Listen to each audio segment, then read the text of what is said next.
Office ഇവിടെ ആയിട്ട് വരും. അപ്രോച്ച് റോഡ് ഇതിലേ. റീസൺ പ്ലാനിന്റെ പ്ലാൻ കൊള്ളാം. ഈ സ്ഥലത്തിന് പറ്റിയത്. ആട്ടെ, ഇതിനെ സാറേ ഇതിനെന്ത് തുക ചെലവ് വരും?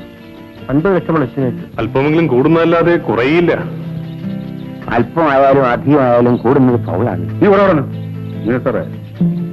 എന്ത് ചെലവ് വന്നാലും ശരി, ഇതായിരിക്കണം ഈ നാട്ടിലെ ഏറ്റവും വലിയ പ്ലാൻ. ശരി ശരി, കാര്യങ്ങൾ കിടക്കട്ടെ. കൃഷ്ണൻകുട്ടി, ഇദ്ദേഹത്തെ കാർ കൊണ്ടാക്കും. വരണം. അവനെങ്ങനെ വിളിച്ചു? ഒരാളെ വിളിക്കുന്നു. ധന്യോ.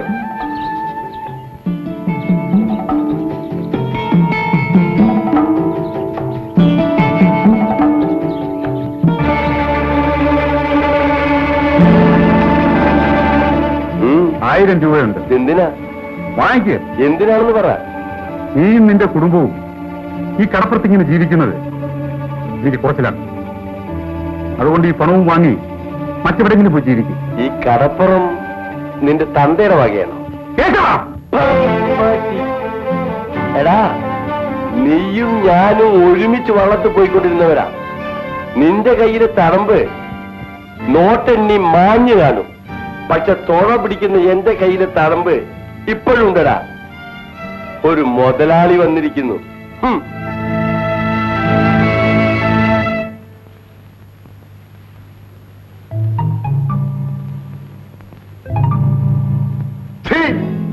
ഇങ്ങനെയാണ് വിളിക്കുന്നത്. സാധനം ചീത്ത ആർക്കാണ് ചെയ്തം? നല്ലവർ വിളിക്കണി.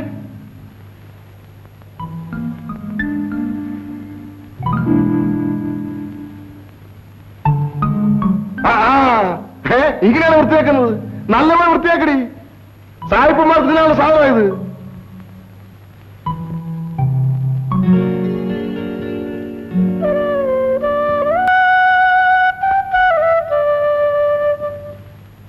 എങ്ങനെയുണ്ട് കൊച്ചേ? പണിയൊക്കെ പഠിച്ചോ? പഠിച്ചു വരുന്നു. സാരമില്ല, സാവധാനം ചെയ്താൽ മതിയേ. പള്ളിക്കൂടത്തിൽ പഠിച്ചു വിടുന്ന കൊച്ചല്ലേ? എങ്ങനെയാ ചെയ്യേണ്ടതെന്ന് നീ അവക്കൊന്ന് പറഞ്ഞു കൊടുക്ക്.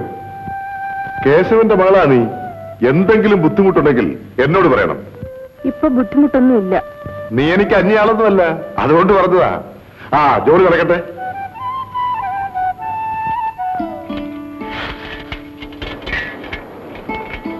നിങ്ങളിപ്പോ ഞമ്മക്ക് എന്ത് തരാണ്ടെന്ന് ഓർമ്മയുണ്ട? ഉണ്ട്. ഒരു നയാ പൈസ ബാക്കിയില്ലാണ്ട് മുതലാളിയുടെ കണക്ക് ഞാൻ തീർക്കും. എല്ലാവർക്കും അരി കൊടുത്തു കൊടുത്ത് ഞമ്മളെ അരി എത്തുമെന്നാ തോന്നുന്നു. മുതലാളിയെ ഞാൻ വിഷമിപ്പിക്കത്തില്ല.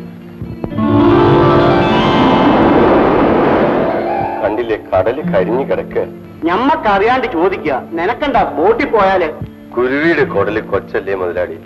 എനിക്ക് ആ കൊച്ചു വള്ളത്തിന് കിട്ടുന്നതൊക്കെ മതി. എടോ, കാലം മാറിപ്പോയി. താനും അതിനൊത്ത് മാറാണ്ട് പറ്റുമോ? പോകുന്നിടത്തോളം എങ്ങനെയെങ്കിലും പോട്ടെ. ബാക്കിയൊക്കെ വരുന്നിടത്ത് വെച്ച് കാണാം. കൊച്ചമ്മേ, കൊച്ചമ്മേ, മീന്റെ കാശിന് വന്നതായിരിക്കും. അതെ കൊച്ചമ്മേ, ഇന്നത്തെ മീനെ പട്ടിയാ കഴിച്ചത്. അയ്യോ, അതെന്ത് പറ്റി? ചീനി പോയി മീൻ മനുഷ്യൻ കഴിക്കൂ. ഇതാ കാശ്. ഇനി ഇവിടെ മീൻ കൊണ്ടുവരണ്ട. ഞാൻ കൊണ്ടുവന്ന മീൻ ചീഞ്ഞു തരുന്നില്ല കൊച്ചമ്മേ. ചീഞ്ഞ മീൻ എനിക്ക് കാശ് വേണ്ട.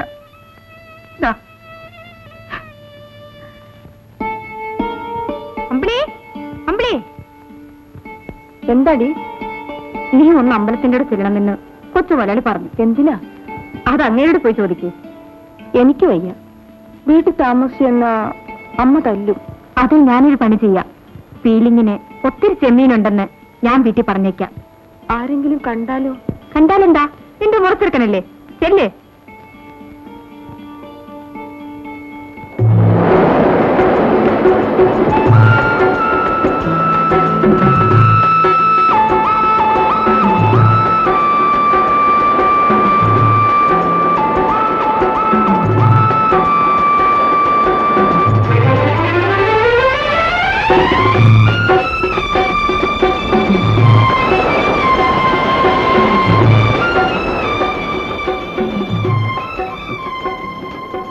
നിന്നെ ഒറ്റയ്ക്കൊന്ന് കാണാൻ ടിക്കറ്റ് എടുക്കണം.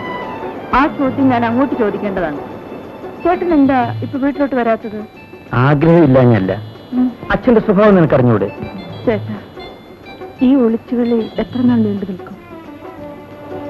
നമ്മുടെ ഈ ബന്ധം അമ്മാവൻ ഇഷ്ടപ്പെടുമെന്ന് ചേട്ടൻ ഒരിക്കലും വിചാരിക്കണ്ട. ആഗ്രഹിക്കാൻ മാത്രമേ എനിക്ക് വിധിച്ചിട്ടുള്ളൂ ചേട്ടാ. നിനക്കറിയാമല്ലോ, ഞാൻ ഇന്നും അച്ഛന്റെ കീഴിൽ കഴിയുന്നവനാ. ഏത് കാര്യത്തിനായാലും അദ്ദേഹത്തെ എതിർക്കാൻ എനിക്ക് ശക്തിയില്ല. പക്ഷേ ഇക്കാര്യത്തിൽ മാത്രം ആരെതിർത്താലും എന്റെ മുറപ്പെണ്ണായ നിന്നെ മാത്രമേ ഞാൻ വിവാഹം കഴിക്കൂ. അമ്പിളി. രാജേട്ടാ. അയ്യോ അച്ഛൻ എവിടെ? ഇവിടെ അല്ലെന്നേ ആ ബോട്ടുകാർ കൂലി കൊടുക്കാനുള്ള കാശ് മുഴുവൻ എന്റെ അച്ഛന് തന്നെ കൊല്ലും. ഞാൻ വരട്ടെ, പിന്നെ കാണാം.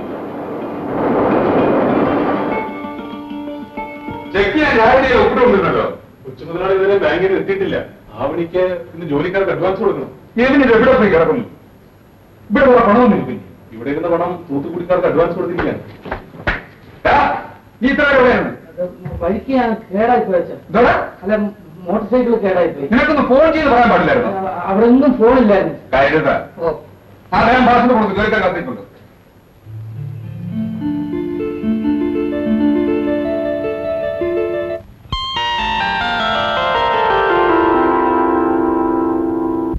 നിന്റെ മോനെ കൊണ്ട് ഞാൻ തോറ്റു.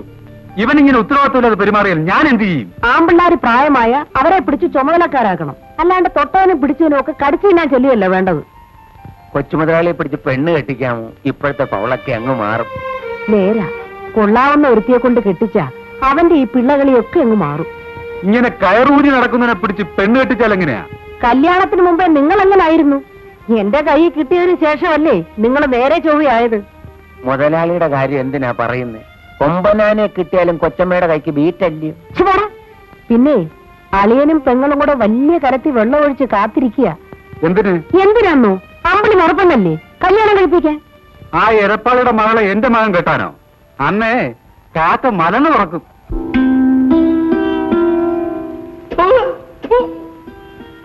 ഇതെവിടെ നാടി ഈ പുഴുത്ത മീനെ? എവിടുന്നാണെന്നോ? നമ്മളെ പിടിച്ചോണ്ട് വന്നത് തന്നെ. പാതിരാ മുതൽ പെരുമീൻ ഉദിക്കുന്നവരെ പിടിക്കുന്ന മീനാ. ആദ്യം പിടിക്കുന്ന അല്പസ്വല്പം ചീനൊക്കെ ഇരിക്കും. എന്നാ പിന്നെ ഇപ്പൊ എന്നെ തുപ്പി അങ്ങ് തിന്നുകൂടായിരുന്നു. കാശ് കൊടുത്ത് വാങ്ങിക്കുന്നവരുടെ ഇത് വല്ലതും പറഞ്ഞാൽ പറ്റുമോ? നിങ്ങൾക്ക് ആ വള്ളത്തിന്റെ മൂലയിൽ ഒരു ഇത്തിരി ഐസ് വാങ്ങിച്ചിട്ടോണ്ട് പോയാലോ? ഐസും ഗീസും ഒക്കെ എന്നാടി വന്നത്? എന്റെ അപ്പനപ്പൂപ്പന്മാരായി കൊണ്ടുപോകുന്ന വള്ളമാ. ബോട്ടെ നല്ല പെടവടയ്ക്കുന്ന മീൻ നേരത്തെ കിട്ടും. അത് വിട്ടേച്ച് ആരെങ്കിലും പിന്നെ ഈ ചീഞ്ഞ മീൻ എടുത്ത് തിന്നുവോ? എന്നാ അവന്മാരിലൊക്കെ അമ്മയുടെ ബോട്ടേന്ന് വാങ്ങി കഴിച്ചോളാൻ പറ. നിങ്ങളോട് എങ്ങനെയാ മനുഷ്യ ഒരു കാര്യം പറഞ്ഞ് മനസ്സിലാക്കുന്നത്? എന്തെങ്കിലും പറഞ്ഞ ഉടനെ ഞങ്ങൾക്ക് അമ്മയ്ക്ക് പറഞ്ഞു വെച്ചാൽ മതിയല്ലോ. നീ കഞ്ഞി കോരി കുടിക്കാൻ സമ്മതിക്കില്ല. അല്ലെ ഒരു ഭാര്യ വെച്ചാൽ പുല്ല വച്ച് ഏറും തരുവാ. എറിഞ്ഞേച്ചാ മതി. നീ എന്താ ഇത് താമസിച്ചേ? ഇന്ന് ചെമ്മീൻ ഒത്തിരി ഉണ്ടായിരുന്നു. ജോലി തീർന്നിട്ട് പോയാൽ മതി എന്ന് ലോപ്പസേട്ടൻ പറഞ്ഞു. ഞാൻ പൊന്നമ്മയോട് പറഞ്ഞയച്ചിരുന്നല്ലോ. സന്ധ്യ കഴിഞ്ഞതൊന്നും വേണ്ട. നീ കെട്ടിക്കാറായ വേണ്ട. മോളെ കെട്ടിക്കാറായതുകൊണ്ട് അച്ഛൻ എല്ലാം കൂടെ സമ്പാദിച്ചൊരു കൂട്ടുകൈക്കാതം ഇട്ട് വെച്ചിരിക്കുമല്ലോ. ഒറ്റ വീക്കും വെച്ചിരുവാ. എനിക്കൊരു ചെറുത്തക്കേട് വരുന്നു. ഞാൻ വിട്ടിരുന്ന വല്ലതും പറഞ്ഞു പോകും. വേണ്ട, നമുക്ക് പോയി കുടിക്കാം.